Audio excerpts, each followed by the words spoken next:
So today we're going in and collecting some eggs from our freshwater crocodiles. They'll often lay their eggs around September, October time. We usually get about 2 to 3 nests per year. They've been digging holes over the last couple months, and some of those holes have been covered over with some sand, so that only means that there's some eggs in there. Let's get in there and get some of the eggs out of there. Once we've got them out, we're going to put them in the crate here with some leaves, and then we're going to put them in the incubator where they'll usually spend just under 3 months until they hatch.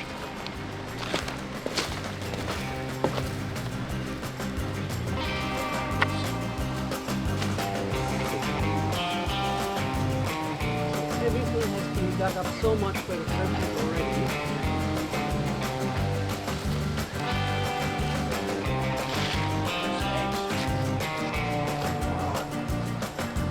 Kat has found the eggs for me. She's the expert. I'm the poser.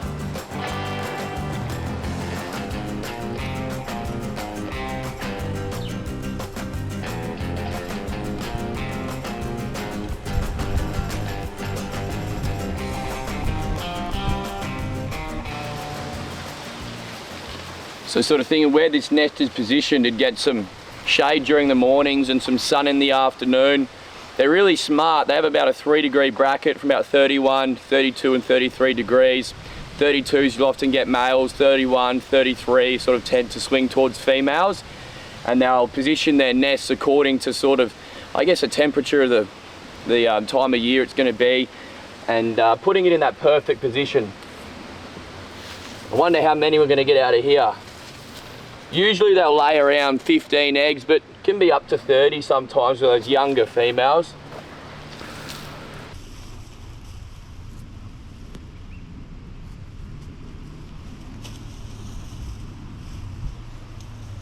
That's so cool.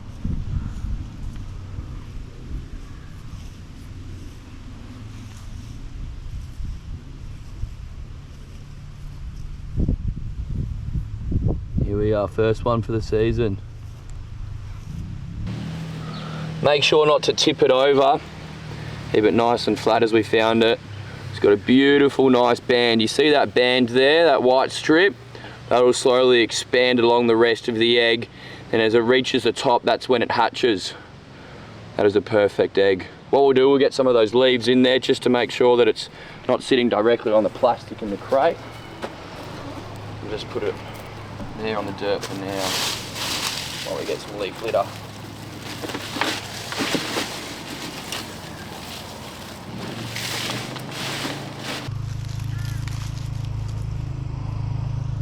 There we are, there's the first one. I reckon there'll be 12 in here. What do you reckon, Tat? How many? 9. 9. 9. I'm going a bit ambitious there. I got 7. 7? Yeah. Miles has got 7.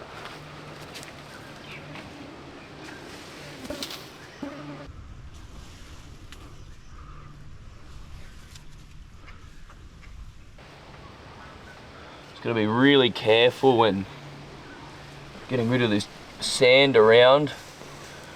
Scrape away as much as I can before I go a bit deeper there. Really quite damp at the bottom of it, isn't it? I put a sprinkler on here a week ago. Yeah, that'll do it. We've actually let nests hatch here in the past, and the babies have been able to survive. There's guppies in there, frogs, insects, a lot of their natural diet's actually in the pond.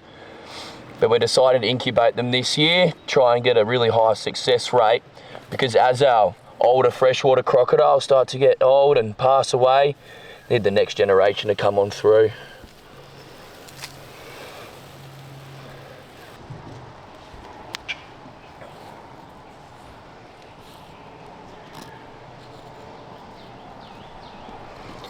Number 4.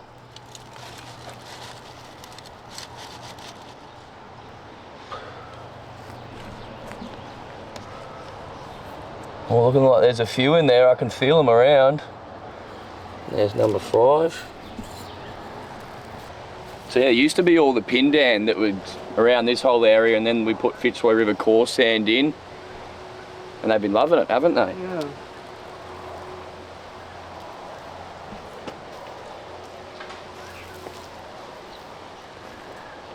I don't blame him, mate. The pin down is tough to dig through.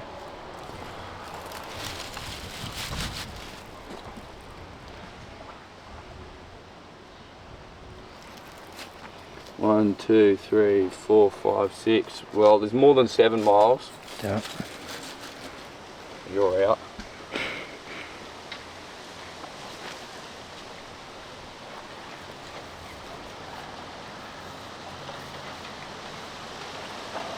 Number 8. Oh, you're right. Changes direction, comes back under towards me.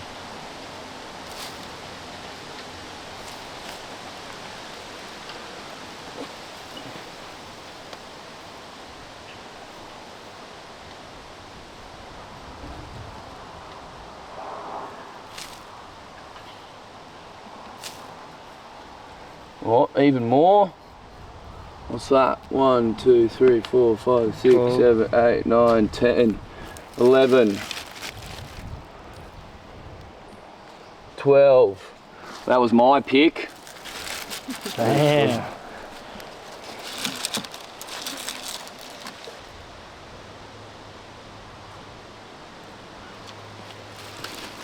It's a lot easier collecting these freshwater eggs than the saltwater.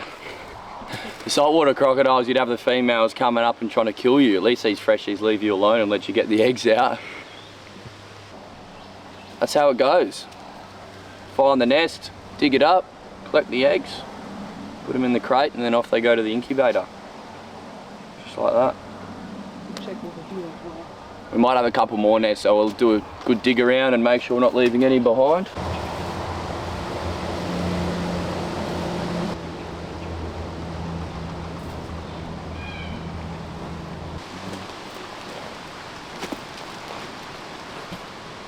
Well, we're pretty certain that's just the one nest for now.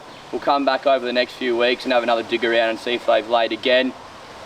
We're going to bring it up to the incubator, which is set in about 31, 32 degrees, so just that perfect temperature that we want. I'll show you how that looks when we get up there. Well, here we are in the incubator. It's quite dark in here, but on these racks is where we place the eggs, and then when they hatch, we come in here nearly every day during the hatching period and we'll put them on the ground, and then they can swim around in the water channels around the incubator. Then we pick them up and then we put them in a bigger enclosure out, which is up the top. That's what it looks like and that's how it works. So we're currently placing the eggs in some vermiculite in the tub that we're going to put in the incubator. Look at those bands. Perfect eggs, so healthy. I would say they're probably about half, 2/3 the size of a salty egg, I reckon. Those seem a little bit bigger even. Yeah, right.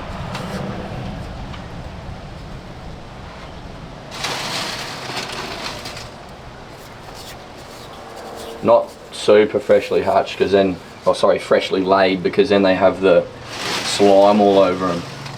Yeah. So, what do you reckon? A few days? A week? A week. A week.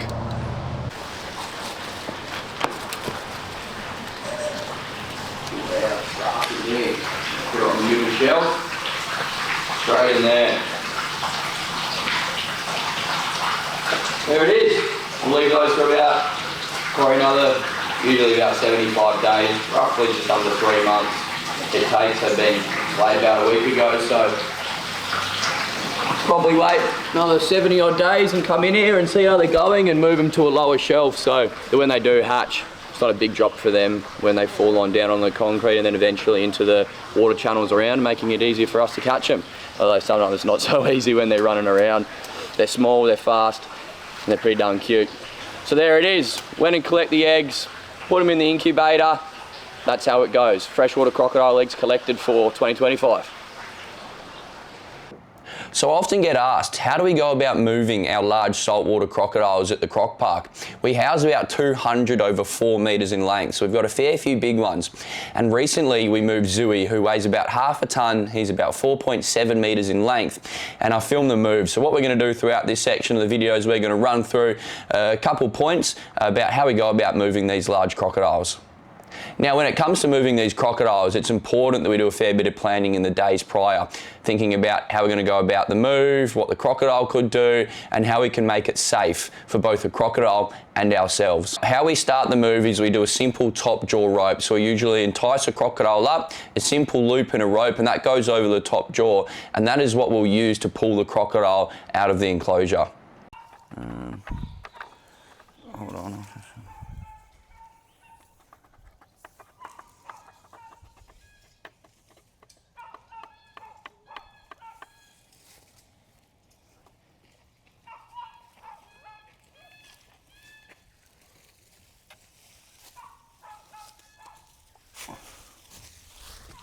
Well, doesn't get much easier than that, does it? Not at all. And as I said in the video there, it just doesn't get much easier than that. Putting it over his top jaw. A lot of the time the crocodiles are coming at you, they're going in different directions, or they're hiding down in the water, making it hard for you to get that rope over the top jaw. But Zoey made it nice and easy for me. Then after that, what we'll do is we'll run the rope out in the direction that we want to pull him.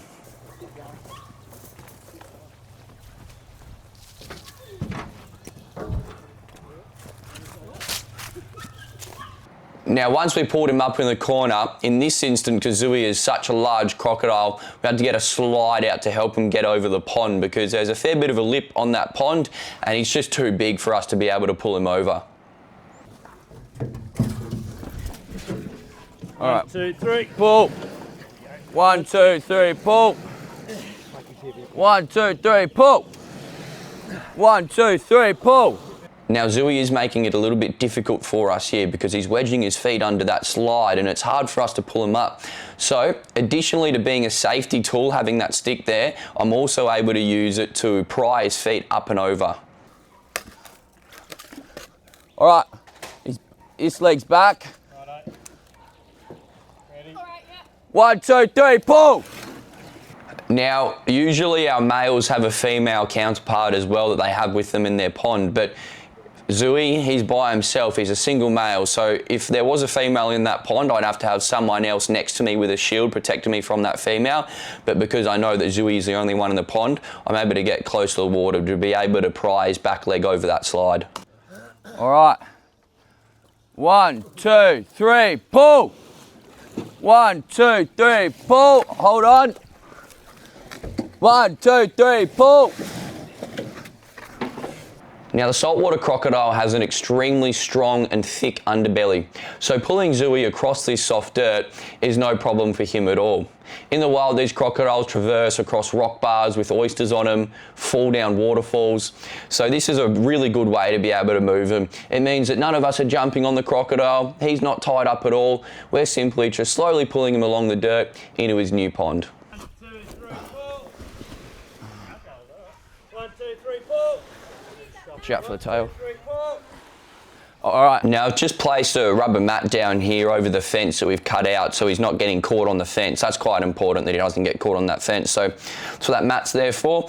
Now, as we pull him on out, we'll slowly take an individual person out from the end of the rope eventually as he makes his way in and have the most experienced croc handlers in there as we untie him. All right, go. 1, 2, 3, pull. 1, 2, 3, pull. 1, 2, 3, pull. All right, Dino and Miles, you guys can come. Now, as I'm pulling his tail around, that's just so he doesn't get it hooked around that post there. Now, it is very important that in this situation, I'm just holding the back of his tail and staying out of the zone where he's able to fling that tail around. One of the mechanisms that crocodiles use is slinging that tail around to sweep their prey off their feet. So he could easily break my leg if he sweep that tail around as hard as he could, so that's why I'm staying right back, but still holding the back of the tail to be able to make sure I can position him so he's straight as we're pulling him in.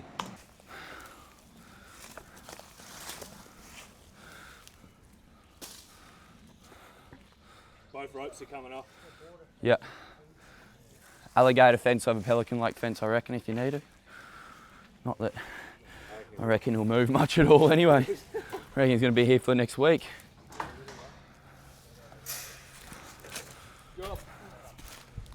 And just like that, the 2 top jaw ropes are off Zoey. He's in his new enclosure.